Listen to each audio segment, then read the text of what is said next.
addunyaa WFP'n gargaarsa namoota maddaan kutee ture baatii dhuuf keessatti eegalee Itoophiyaatti duwwal muraasa dhiyeessuu beeksise. Zalaalam Taaddasaa dabalata qaba.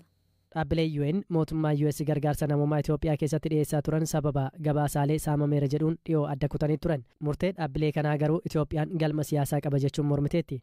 Akka qondaalli olaanaa dhaabbatichaa tokko jedhanitti akkaataan namoonni deeggarsa taasifamuuf irratti to'atan yoo cime baatii dhufu deeggarsa muraasa dhiyeessuu danda'a jechuu Reuters gabaaseera.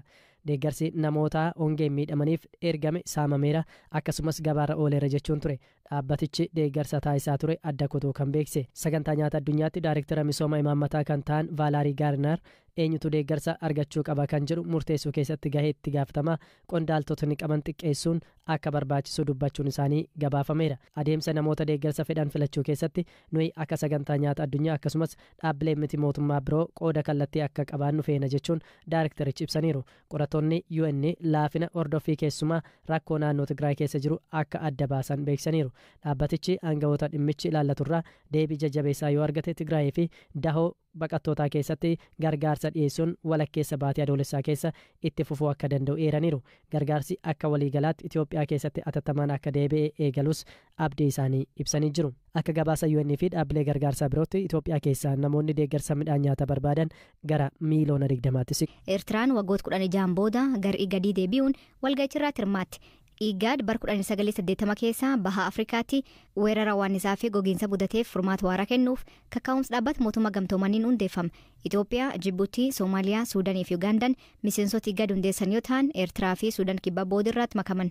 Dhaabbilee walfakkaatoo akka ECOWAS fa'aa dhimmisooma nageenya fi siyaasa irratti waliin hojjechuun bu'aa guddaa argamsiisan. Lammiileen biyyoota miseensa isa ta'anis viiza malee imaluun walitti hidhamiinsa dinagdee fi hawaasa uume. Ufi garuu IGAD gahee isaa baataa jira. Yuunivarsiitii Finfinneetti barsiisaa dhaabbata qorannoo nageenyaa fi tasgabbii kataan Dr. Yohaannes Adaayee adeemsi IGAD karaa qormaanitti baay'ee akka ta'e hima. Misooma irratti xiyyeeffachuun hojjechaa jira. Yeroo tokko waan gaarii hojjeta, yeroo tokko ammoo dadhabee argita. Amma ammoo akka dhaabbata dinagdee naannoo yookaan Regional Economic Community fi humna naannoo kanaa ta'ee kan hojjechaa jiru fakkaata. Waldhabdee biyyoota tokko keessatti mudatu tarkaanfii waldhabdee Sudaan irratti fudhate haleellaa Alshabaab qolachuu irratti yaaddoo nageenyaa daangaa ce'an irratti hojiin hojjetaa jiru kan isaa galateeffachiisudha. Seenaa duraan ittiin beekamu irra amma kan hojjechaa jiru waan gaarii kan jedhamudha. Gogiinsa dandamachuuf ture amma garuu fuula isaa gara misoomaatti deebiseera.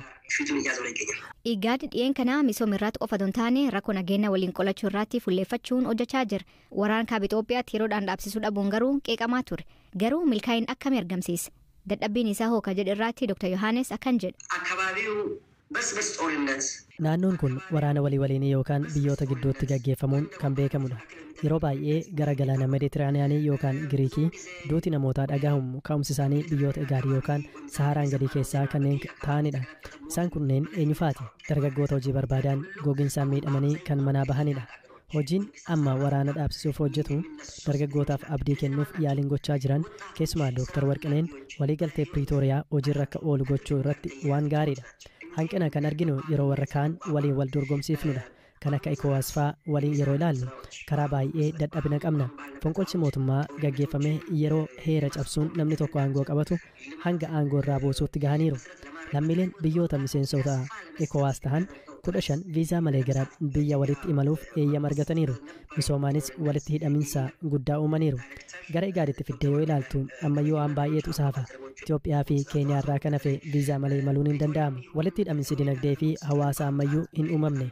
Walamantaan mootummoota gidduu jirus sadarkaa guddaa irra hin geenye. IGAD rakkoo caasaa baay'ee qaba. Dabalataan mootummaa dadhabaanis jiraachuun sababa ta'a. Fakkeenyaaf mootummaan Somaaliyaa amma reefu bayyaannachaa jira. Haleellaa Alshabaab, Daa'eshii fi Alqaayidaa waan jiraniif daangaa darbanii haleellaa raawwachuu waan danda'aniif rakkoo uuma. Kana qofa osoo hin taane dhiibbaan biyyoota alaa biroos ni jira. Jibuutii yoo ilaalte addunyaa hundarraa humna isaanii achitti argita.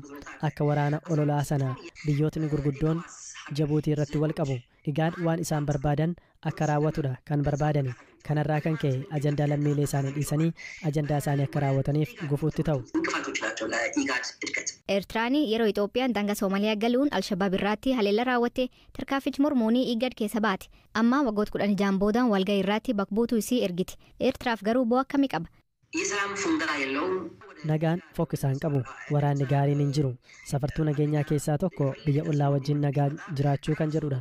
Eertiraan gara igaaditti deebi'uun ishee eenyummaa Afrikaa agarsiisuuf gaarummaa qaba guddachuufis biyyoota biroo wajjin wal ta'uun dirqama. Dippiloomaasii qofaan osoo hin taane daldalaa fi wantoota biroonis kaan wajjin hojjechuun nageenya keessoof wabii guutuu ta'uu baatus kan tasgabbeessuu fi gara fuula duraatti abdii kan horudha jedhee namana. Lammaffaan bulchiinsi biyyoota ollaa wajjin waliin jiraachuun tarkaanfii tarsiimoo guddaadha. Waliin wal danda'anii jiraachuu waliin guddachuun bilchina siyaasaa guddaadha jedhee yaada. Biyyoota muraasa darban keessatti waraabessi daa'im tokko nyaatee namoota 4 madeesse. Naannoo kanaatti waraabessi hawaasatti baqaquun akkuma saree olla keessa deemuu himan. Ta'us garuu ammoo mataatti gargaluun rakkoo uumaa jira. Namoota miidhaman keessaa tokko maanguddoo ganjaatamaa Aadde Faaxumaa Yusuf. Shaana gaanatti mana keessatti iyyee natti dirmachuu dhufan. Dirmachuu dhufees jeniine. Ilma ulmaatiin harkaa qaba. Irraa irratti kan isin irra darbee sanarra qabi. Amma kun fudhattee fayyidee baatee xiqqaan fuudhee lafaa hogguun hidhii ol ka'ee olii firaasii farannaa fi mucaa xiqqaa qabeetti goggombifamee awwaalee isaan akkanatti irra naqichere. Amma wal'aansa argattanii maalirra jirtan haalli fayyaa keessanii? Amma wayyaa waan jirre kan ofii jennata wayyaa hojjira. Eessa fuula keessan eessa fa'aa isin miidhe? Ooma kana na jeniine. Hospitaal Gursumitti wal'aansisaa kan jiru ilmisii Muhammed Abdiin waraabessi kun duraan daa'im qabatee haati isaa irra buusisuuf yaallan ammoo bineensi daa'im gadhiisee isii ciniinuu hima. Akka daa'ima waggaa lamaati. Inni dirmachuu alaa kaasee nama waggaa 29 toora 30 kana ni seena. Bineensi yeroo seenu mana seeneeti waan akka saree jala deema bineensi saree mana seenee jala seene. Booda tokko alaa kaasee dirmatee dhufe namticha sanis qabeetuma namtichi baafatee ala dura qotee achi booda hojjejee daa'imaa fi hoyyummaa biyya kana qabeetu. Naannawa san jechuun araddaa sanatti aantee jechuudha. Kan nyaatee fixallee ni jira jechuudha. Kan illaa amma idallee qabee gallatufame irraa darbanii jira jechuudha. Nama meeqa nama meeqadha jechaadha? Kan ajjeese tokko ajjeese kan ammoo irraa darban nam takkaa jira jechuudha jira kana malee. Mee maatiin kee ammas bayyanatanii haala kamirra jiru natti mee gabaabse? Amma kan alhamdulillah fayyanii jirani. Itti gaafatamaa waajjira kominikeeshinii aanaa Gursum obbo Adam Abdirahman lakkoofsi waraabessaa naannoo kanaatti baay'achaa jiraachuu hima. Dhiyeen kana ammoo waraabessi manneen nama seenuun miidhaa hamaa dhaqqabsiisaa jiru dubbata. Hojii gaggeessaan hospitaal Gursum obbo Abdulaziz Qadir namoonni miidhaman kunneen haal fooyyar jiraachuu hima. Kanaan duraallee waraabessi naannichaatti nam nyaachuu hawaas naannoo irra dhagaanii akka beekan dubbata obbo Abdulaziz. Dhimmoota waraabessi gara namaa deebi'ee nama nyaachuuf yaaluuti. Kanaaf wanni ta'e amma torbee kana mana nama dhuunfaa seenuudhaan daa'ima haati osoo inni bira jirtuu qabu. Daa'ima kana haati ogguun irraa hin baaseettu haadhuma sanittuu garagalee haadha daa'imaa san fuula keessa mataa sadii olii fi mataa kana cicciniine isheen sunis lubbuun dandimattee yeroo ammaa hospitaala Gursum jirti. Daa'imichi harka irratti ammas daa'imaas miidhaa geessiseeti amma hospitaala jirti. Haaluma wal fakkaatuun araddaa ubarra jaamurratti guyyaa 3 dura halkan daa'ima osoo niti haati manuma keessa jirtu isii cinaa fuudheet daa'ima osuma fiiguun nyaatee fixeeti amma fuulaa kanaan bitee jechuudha guyyaa 3 dura. Inni ammas wal fakkaatu hanga gartee azaa amma bilbiltuu sanatti halkan edaa araddaa ubarra araddaa daa'ifaras jaamu keessatti halkan mana namaa seeneet dubartii takka haadha daa'ima lama mudhuma tana qabee ciniinsaa qacollo ciniine garmalee miidhaa ulfaataa irra geessise yeroo ammaa akkaatu kanatti dhahinee ishee sallaalaa jira jechuudha. Balaan kun kanaan dura naannoo sanatti deddeebi'ee mudata ture? Mudanne torbee dabre kanarraa jalqabe malee waan akkanaa dhageenyinillee aadaa hawaasaa keessatti duudhaa hawaasaa keessatti bineensaa fi namaa wal afaan deebi'aa kanan dhageenye kun immoo taatee addaati torbee dabre kana jalqabe wanni kun nuufi saaree akka aanaa Gursumitti waan kana immoo gartee irraa mari'annee naannoo gartee kana deddeebi'ee dhiibbaatti geessu kanarratti hawaasni bineensa guyyaa deemee akkana namatti aggaamoo kana gartee tarkaanfii fudhatanii akka sirreessanitti warra nageenya qaamolee nageenyaatiif kanallee walii galle. Amma yoonaatti miidhaan namoonni balaa kanaan yeroo dhiyootti lubbuu dhaban meeqaa? Hanga ammatti namni miidhame nama miidhaan ulfaataan irra ga'e nama 4 nama tokko immoo lubbuun isaa dabree jira nyaatamee jira jechuu barbaadeeti. Miidhaan sasalphaan ammoo nama tokko irra ga'e namni immoo miidhaan ulfaataan irra ga'e 4 walumaa galatti gara nama 5 irratti rakkoon balaa kanaan dhaqqabee jira. Torban kana keessadha jechaadha kun. Torbee kana. Simboni poolisii tiisa kumbii jaala alaabaa bareedinaa kottaa laala. Simboni poolisii tiisa kumbii jaala alaabaa bareedinaa kottaa laala. Bareeddoo jennanii hundee hojiilooti dursitee nattaasa'u barnee hoontii. Hayyee mee sirbi kun maal irratti xiyyeeffata anatu kan jedhu kun? Haaluma jiruuf jireenya hundumti keenya guyyaa guyyaan keessa jiraannudha.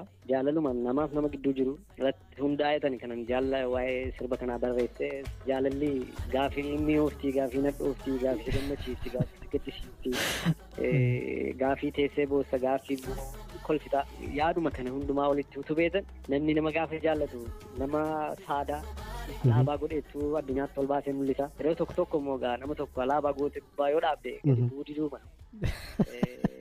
Dubbii irratti kanaaf alaabaa miidhagina ishee akka alaabaatti fakkeessite baay'ee saaddee miidhagsite faayessite sana booda garuu anatu si sossobaaree jette sadarkaa biraa keessa galte. Bareeddoo jennaan uzzee urjiin looti dursitee nan taasa'u barni boonti kanuma kaachuudha bareedduu jennaan uzzee